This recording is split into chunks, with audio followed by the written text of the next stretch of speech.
Včera jsem celý den důmal, koho mi připomíná jeho styl a dneska mi to došlo, a to Tomáš Top. Ano,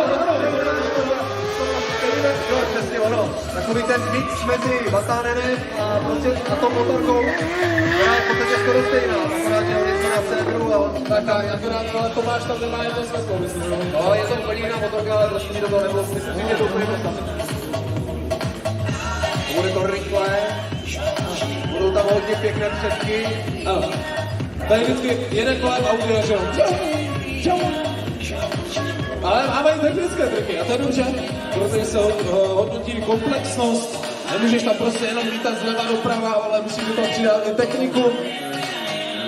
No, ale tohle, tam velká hromada bodů. Tyhle ty přechody, jednoho triku do druhého,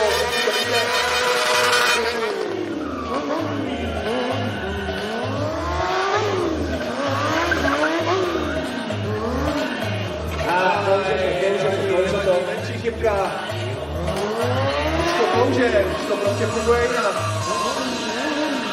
Ale k tomu se dá přizpůsobit, prostě nedokáš některé triky, které víš, že prostě na tom ruském povrchu nejdou. A musíš dát takový plán B.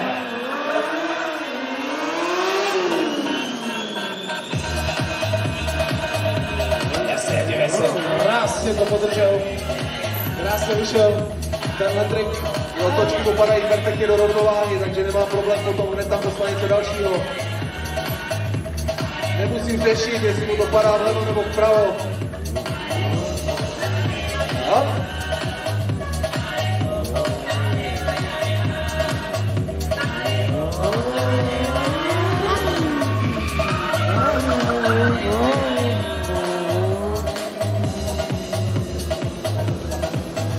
Body za akrobaci.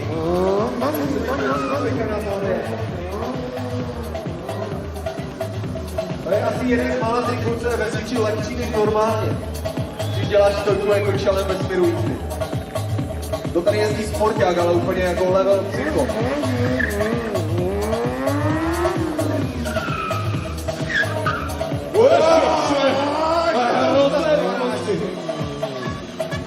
Takhle podmínka je neskutečná. Strašně zajímavou zadní kytku. To je něco nasmažováno, že jo? No, asi 4 traverzy to vypadá, to.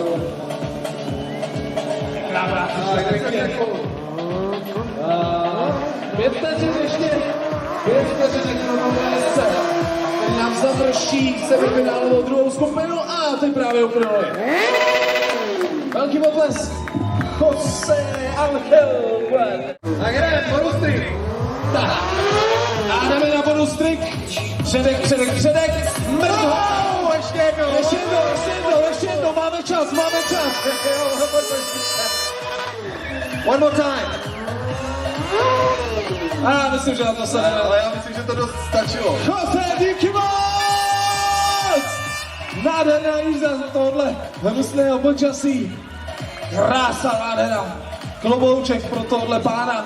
No a to znamená, že druhá je u konce. Tenhle řízek nám ji ukončil. A to znamená, že máme chvíli.